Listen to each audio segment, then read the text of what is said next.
everyone, welcome to OFFBounds. We are here in our studio in New York, and I'm joined by Emily Ketchen. She's the CMO of Lenovo's Intelligent Devices Group and international markets. Emily has spent her career across agencies and brands, building global marketing functions and leading teams through transformation. At Lenovo, she has led a multi-year overhaul of the marketing organization, implementing a data-led approach, building standards of excellence, and driving major brand partnerships with Formula One and FIFA. We are going to talk about the marketing transformation at scale, category creation with AI PCs, what it takes to differentiate a $69 billion tech company, and how Emily thinks about relevance in the attention economy. Here's Paula Macaggi, and this is episode 107 of my show. Welcome to OFFBounds. Emily, welcome to OFFBounds. So happy to have you here. Thank you so much. It's great to be here. What an honor. What an honor me, because I have here the CMO of Intelligent Devices Group in international markets of Lenovo, a $69 billion company. That's right. Amazing. Yes. If there's anybody in the world that doesn't know Lenovo, how would you describe the company? Yeah, great question. Lenovo is the number one PC and device company in the world. We also own Motorola, which you may not know. So lots of wonderful, beautiful mobile phones and devices and wearables and all kinds of fantastic things. We are taking that sort of expertise in PCs and compute and device and really pulling that into services and solutions. And what we stand for, Paula, is smarter technology for all. So smarter technology, think of that as sort of AI, compute, and then for all is really how we see our brand. We believe deeply in the democratization of technology, and so for all is really what we stand for. Amazing. And you joined the company how long ago? About 5.5 years ago. And I was reading that you joined for a multi-year transformation. What is this transformation about? Where was the company and what was your goal and where are you now?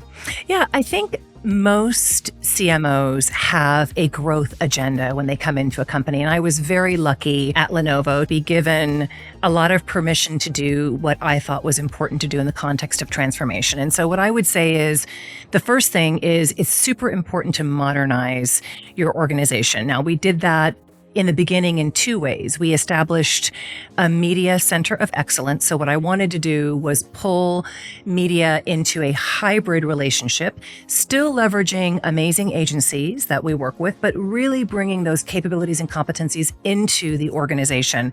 Very different than picking up the phone and calling an agency and saying, hey, solve the problem for me. I wanted our teams to really have those capabilities, the competencies, and the modernization because things are changing all the time.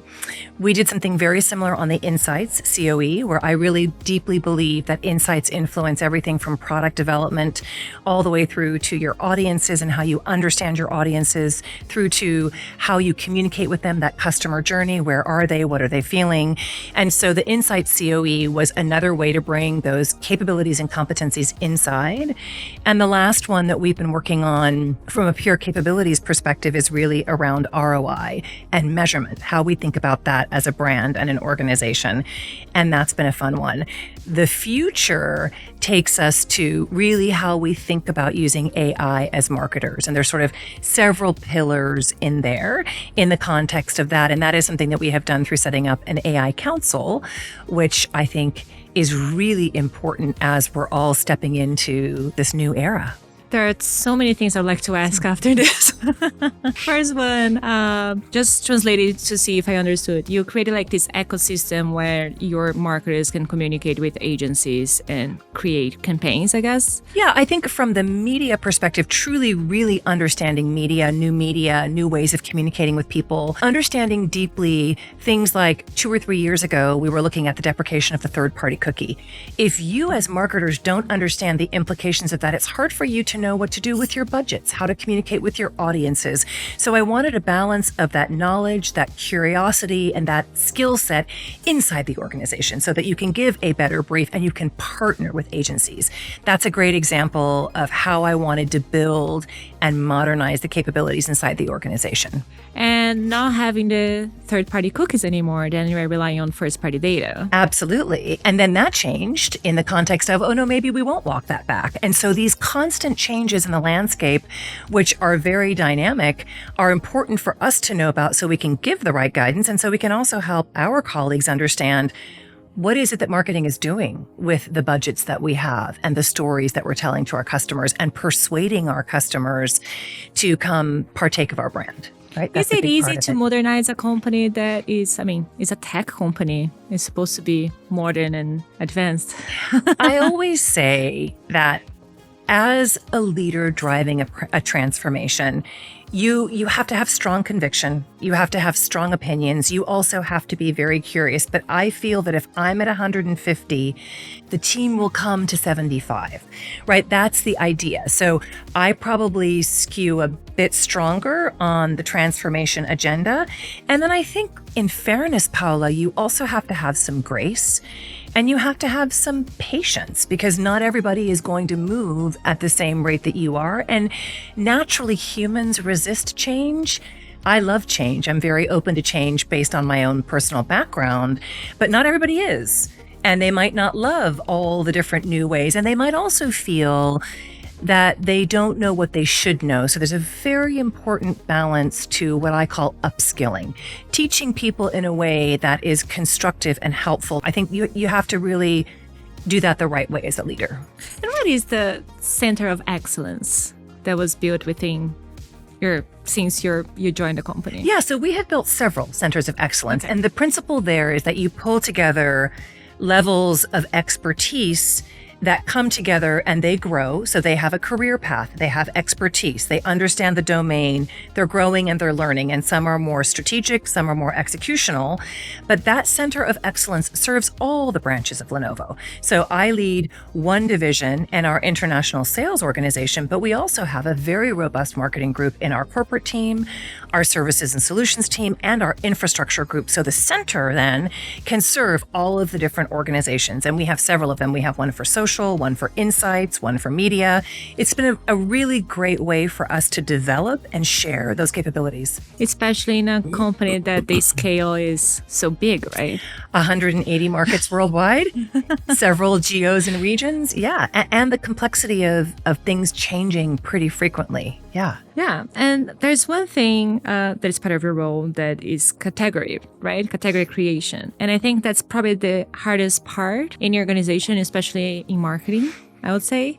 What is this AIPC as a category defining opportunity? Yeah, this is one of my favorite things to talk about because I will tell you that as a marketer, this is a once in a 30-year opportunity to create an entirely new category of compute around the AIPC and the advent, the development, and the introduction of the AIPC. It's such a great opportunity. Think about it. Think about the people who developed the category around smartphones. Go even further back and think about the very mid to late 90s when we were introducing the internet and people were, what is that? And I'm not sure. And oh my goodness. And today the internet is oxygen, right? We can't live without it. So I think it's a great, great, great honor. Now, the AIPC itself is this incredible device, computer, all the things that you would expect with AI built in. And so it is able to help you. It is able to do things like, let's say, for example, we're having this conversation. And when our conversation is over, you and I want notes. Automatically, the AI will produce the notes. It'll produce those notes with actions. It will translate those notes. So there's all kinds of incredibly useful things that are built in, which makes it more secure. And you don't have to rely necessarily on the cloud to be able to do your compute and to be able to do your thinking. So the marketer's job is to explain all of that to customers and help them understand why this would be great for their home, their small and medium business, their enterprise, all of the different areas. And we do so with our ecosystem partners. It's just a great opportunity for us to be able to do that. No, absolutely. I think like everybody wants this career opportunity. It's a dream. A category. Yeah. But it is still confusing to me what it is. How does it work in is the hardware that is AI powered? How how does it work? Yeah, so it's a combination of strength and more, let's say more capacity in the actual compute systems. We have all kinds of acronyms that we use for that, but think of it as more capacity, and then think of it as taking advantage of new things that have come onto the markets like ChatGPT and LLMs and large language models. How does it take that and make that useful to you? Ultimately, you will be able to build what we call a personal knowledge base, where the computer actually begins to understand you and understand your preferences and your habits. So let's say that you have dinner this evening and the software understands that you're going to be leaving the office, but the software is also tuned into how you get to and from work. So it can signal you that there's a traffic jam or the subway is delayed. So that is where the personal knowledge base and the actual relational kind of time that you have with the technology makes it smarter so that it can anticipate and it can help you. That's ultimately the vision. And so that's what we talk about when we're marketing these particular products, and also the use of AI to help you with creativity, for example, or to help you with problem solving for your customers. So it's all about, I think, showing how it works is really important so customers understand, that's what it is for me. Yeah, that was my next question, actually. How are you building this awareness? Because if it's a new product that even I am still confused, like how to use it, how do you educate consumers to learn? So in lots of different ways. Here's a great example for you of how we've been educating, let's say, creators. So Gen Z, highly creative. So again, this is where the insights come in to really understand your audience. They're very motivated by being creators. So you take our beautiful yoga product with AI and you start telling stories with renowned creators using our technology and creating something on the yoga, passing it to the next creator who adds to the creativity and the artwork, passing it to the next creator who adds to the creative and the artwork, and telling that story through these incredible influencers that then Gen Z sees and understands. And I will just for half a beat tell you, we just won the Sundance Award for the storytelling that we put behind the Creator Odyssey. So I think that's how you have to do it. You have to do it. It's not necessarily a very traditional ad. It's much more of storytelling and showing, and then having those particular artists demonstrate how they can add to the different creativity all the way through the line. So that's one example. I have many, but that's one example. Then the audience says, oh, that's amazing. I didn't know that technology could do that for me. I didn't realize that AI could help to enhance this or to enhance that. And look at all of these creators who are building masterpieces that we can then share. That's a way. It's a bit demonstrative, right? You kind of have to show how the technology works. Yeah, that's why it's like educate the consumers and not just show them, because I think like you still need to show something for them that would be like, oh my God, I didn't know they exist. I need this. Right. Yeah. And like I like to say, with AI, it's here to stay, right? The toothpaste is out of the tube. So it's all about how you think about using that to enhance the work that you're actually driving, be it personal or be it, again, for a small and medium business or be it for an enterprise. How will it make your life better? That's ultimately the promise of all technology. And we're accustomed to telling stories a little bit in advance of the technology being understandable, right? It's one of the reasons I referenced the internet. In the beginning, everybody kind of was nervous about that, or a smartphone. How will I really use that? And now, if you think about our Motorola smartphones, you can't live without them. You can't live without the app. I mean, all the different dimensions of that are hugely important to every day. And they have AI as well, of course. And I was even talking to my parents this weekend. I was like, I don't know how it is to live with AI, without AI. Right. Like, I just don't know how we used to live, how we used to write articles and do research. It's just so interesting that we got to a point that I don't even know how my life was before something that was just created. That's right. Yeah. So you get it. You know what that's like. It's that ability to understand how the technology can make things better. Yeah. But I see so many layers of complexity of your role here, right? And I know that you have to navigate them. I think one, Lenovo is such a huge company for 180 markets. What is this global might, local fight? That is a great program that we instituted really to be able to maintain the level of the global stories that we want to be able to tell to our customers, but to make them relevant in the markets where our consumers sit. So a great example of that would be the fact that we developed a marketing and branding campaign around the F1 relationship that we enjoy. And we created those kind of master brand assets. However, when those assets got out to the United Kingdom and into our UK team, they took those beautiful assets and they turned them into a huge 3D board of a card spinning right out into Piccadilly Circus in London. Likewise, our team in Japan took these incredible assets and in Shibuya, which is the largest pedestrian crossing in the world, 1 million pedestrians per day, there are a whole series of huge skyscrapers, and they took the creative and bounced the car from one skyscraper to the other skyscraper to the other with sound. So there you are in Shibuya crossing and you're looking up and you're seeing a car zip around 13 different skyscrapers.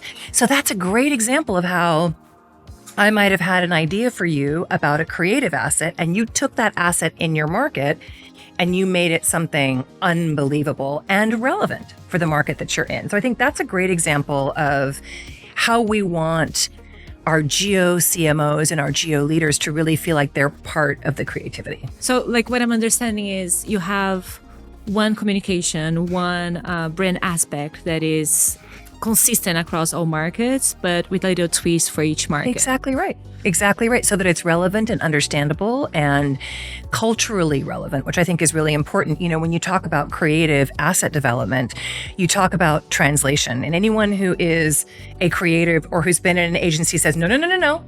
It's not translation, it's trans-creation, right? Because you want to create it so that it's locally relevant. So that's a good explanation of that nuance that makes it a little bit different. Talking about global events, you just mentioned F1, but you have partnerships with Formula One and FIFA. We do. And well, this is going to be a very important year for FIFA. Yes, as a Brazilian, I'm like, she's ready. How Lenovo partners with these platforms? And let's just start with that. And Sure. then I have a lot of follow-up questions. Okay.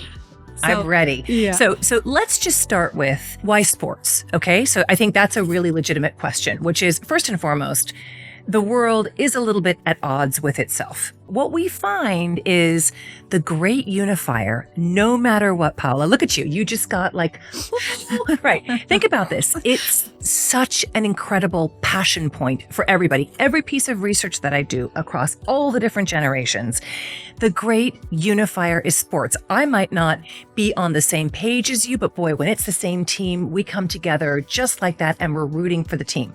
That's the first thing I will say.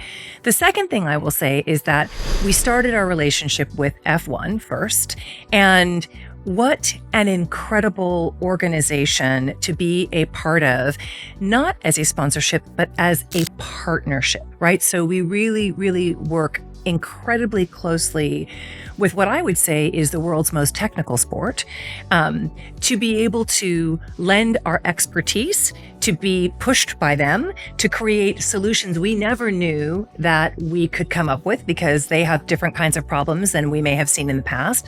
To be able to solve those problems, I think also engenders a level of trust with our customers. So let's say the F1 is using an AI PC. They can talk about what they're using it for, and then you might feel like, oh, okay, cool. Maybe it's the same as having a creator, who's an influencer. It's that sort of relationship. The success to that is truly, again, that level of partnership where they're pushing us and we're working closely with them. Now, the F1 is a lovely property in that it runs 24 times a year, right? In all kinds of different markets. It keeps a lot of people busy. Yeah. Over 40 weeks. And when we started with the F1, they had 500 million fans. They are now up to about 830 million. I was just with them last week. And the majority of the fan base is growing in Gen Z and women. Super important audience members for me. So that's a little bit about the F1. Now, pivot to FIFA, which we have not done yet. We're on our way. As you know, it's this summer in the World Cup, but that is arguably the world's most popular sport. All I had to say was FIFA and your face lit up with a huge smile. Now you are Brazilian, but you look at those kinds of relationships. And for Lenovo, what's so important about that is we will be the first technical partner that FIFA has ever had. And so incredible opportunities for us to be able to really help them to solve all kinds of different, things that they're thinking about. When you're talking about these major brands, I think what anchors them to our technology is really the fan experience. We're all doing everything we're doing to make that fan experience better. And if that fan experience can be brought to you by Lenovo, how incredible is that? And so that's where we see the opportunity. And of course, it's in 3 different countries across 39 days with 48 teams. That's more than they've ever had before. 104 matches, and many of those matches happening on the same day. So wow, it's going to be really a huge moment. And I think the expectation is that the finals will be watched by 6 to 7 billion spectators. And you'll be right there, I can see. I can't wait. It's going to be right here, Right here.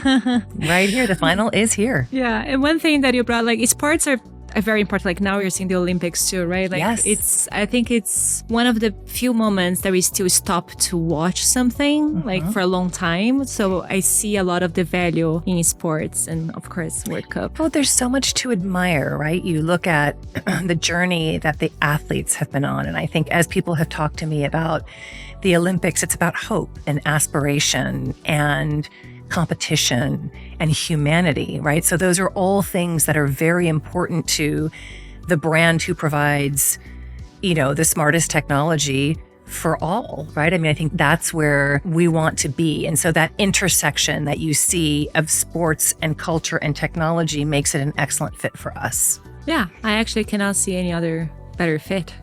This is actually your story, right?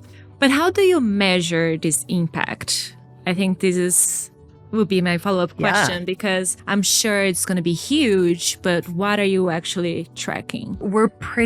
Paula, we're pretty scientific about this because it represents a fairly significant investment for the brand. So we have a 4-pillar strategy that we deploy going into any kind of a partnership.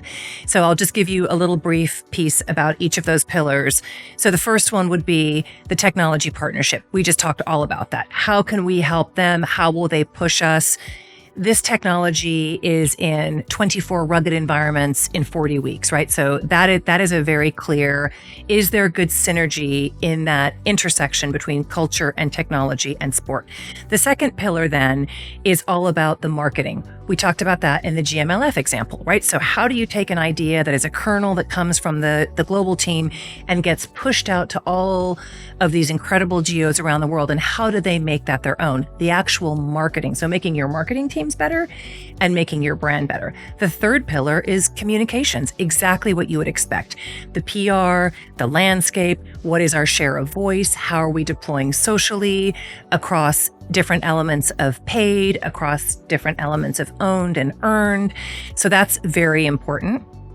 And the last one then is the customer experience. You can imagine what it's like to bring a customer to a once-in-a-lifetime moment that is so incredibly important to them and to their brand. So against that 4-pillar framework, we have an ROI system that measures tangible and intangible.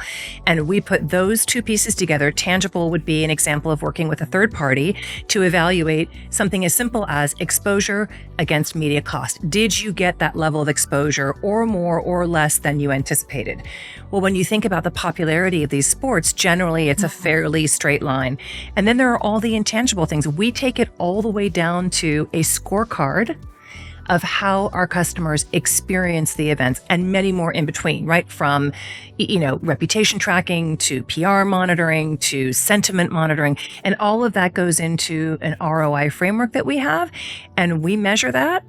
And I can tell you yesterday morning, I was with our CFO and the president of our division for a good chunk of time, reporting out on the ROI globally. So we take it very seriously, and we are thinking about that at all times. I think all modern marketers have to be able to quantify the benefits of their work. And if not, Paula, then what is your learning agenda? What did you learn? What have you seen that works and that doesn't work? And we have the benefit of having had some time with the F1, with FIFA. It's all brand new. And so we'll watch and we'll see sort of how things change over time. So super excited. But yes, that is something we take very seriously. Yeah, because I think like when you talk about brand love, it's so hard to measure. You might be connecting with so many people, but you don't know how they feel. That's right.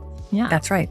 So you have to create the systems. Very interesting. Yeah, you do. And you want to make sure that you are able to calibrate and quantify that so that you can see if it's working for all of the different elements of your brand. There's something that seems like you say to your product teams. So what? Tell me in 10 words or less. What is the 10 words or less pitch for the AI PCs right now? Oh, so simple. You cannot live without it. I love it. It's less than 10 words. Can't live without it. Absolutely not. Amazing. And you spend your career in many different aspects, in many different parts of the ecosystem of marketing, right? Like agencies, brands. You are now part of board positions, advisory roles, and the CMO job. That seems a lot. What do you get from these outside experiences to the work you're doing today? It's a great question. And I think it's a very important part of the job. So I think the best way to say it is being a CMO is also about being really well-rounded. So part of the board work is giving back, which I think is very important. Another part of the board work is many of my colleagues are facing the same kinds of things that I'm facing. For example, when we talked about deprecation of the third-party cookie, we were all, no matter what your industry was, no matter where you sat, you were facing similar industry issues. So there could be part of that that's regulatory, part of that that's, thinking about how would we start to solve that. And there were lots of great conversations. So the answer to the question is, I believe that I am a better, stronger, more able marketer because I can bring those learnings back to Lenovo and think about how we might be able to deploy those in the future to just be better at our jobs. And I think it's important to kind of to be thinking about that, to be really well-rounded. Now, I will say that I am also endlessly curious. And my teams know this, right? If they book a meeting with me for 30 minutes, it might be 45 because I'm going to ask 60 questions along the way. So I'm very much of a learner, and I love to do that with others. And so I might be in a board meeting, or I might even be in an organization, right? It's not a board, it's just a membership organization.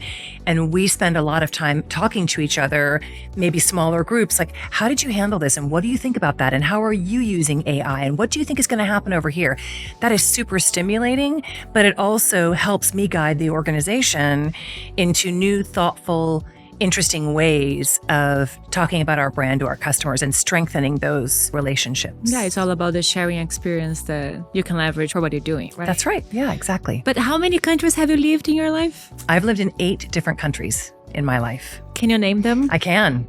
So I was born in Brazil, which is kind of an unusual, I know, makes you so happy. Yeah. I know, and I'm from the north. I'm a Pernambucana, so okay. From there, we moved to Greece, and then France, and then Norway, and then Spain, and then Scotland, and then the United States, and then Singapore. That's a very broad experience. A lot. Yeah, global experience. How do you think that translates into your role now? Because it's very international too. Yeah. So I think I've had time to sort of look over my shoulder and see how the cumulative experiences of my life have really impacted my own role. I think one of the most important pieces is when you are young and you're in school, and we were not on a military base, we were in, kind of schools that were more on a local side. I wanted to fit in with those kids. And so I was a student of humanity. I was watching those kids. What did they wear? How did they speak? What was their language? So that applies perfectly to marketing. right? I'm constantly thinking about culture and my customers and the customer journey. And so being able to be very inclusive in that process, which I think is very, very important, smarter technology for all, right? Democratization of technology makes you a really good marketer because you're curious and you want to understand humanity. So to me, it was very important to establish an insight COE. They're all connected. The other thing I will tell you, Paula, and maybe it's been the same a little bit as your experience, is when you move a lot as a child, change is very different for you than for others. I love change. I am open to change. It doesn't faze me one single bit when something new comes along. And so you can imagine the perfect fit for me is technology, because we're constantly disrupting ourselves. You know, the beautiful PC with all the incredible things. Oh, AI PC, right? What's next? So I love that challenge inherent in a little bit of the unknown because it's comfortable for me. I'm very comfortable being uncomfortable. I feel you. I lived in 6 countries and I'll probably live in 8 or more, who knows, because I crave the change. Does it resonate with you? Absolutely, yes. Yeah. And talking about change, I think we are living in such a disruptive moment. We are actually watching this happening week by week. Mm-hmm. What would be your advice to other marketers, aspiring CMOs who are living through this and transformation? I think every company is going through a transformation at this point. Yeah. What is your advice to them? You know, I think there's a few really simple, and simple is very good, as you say, in this very dynamic, changing culture and environment. I think simplicity is key. So what I would say is, if you're the CMO, you're modeling what good looks like. And remember that, right? People are looking to you. They're wanting to understand your point of view. You may not realize it, but they're always kind of wondering, what are you saying? What are you thinking? And so I think it's important to model some vulnerability. It's important to model some questions. It's important to not have all the answers all the time. It's really important to recognize your team so they know how important they are to you. I think you have to give yourself a little bit of grace, but above all, you have to have a vision for what you think is right for your brand and where you think you want to take that brand and navigate that brand. That's it. That's what I would say. And be open to feedback. Thank you so much, Emily. It was such an inspiring conversation. I'm loving what you're doing with Lenovo, and I can't wait to watch you succeed even more. Thank you so much. It's great to be here. And I, of course, am wishing your very favorite team, Brazil, all the very best of luck in the World Cup. Just for you. Thank you.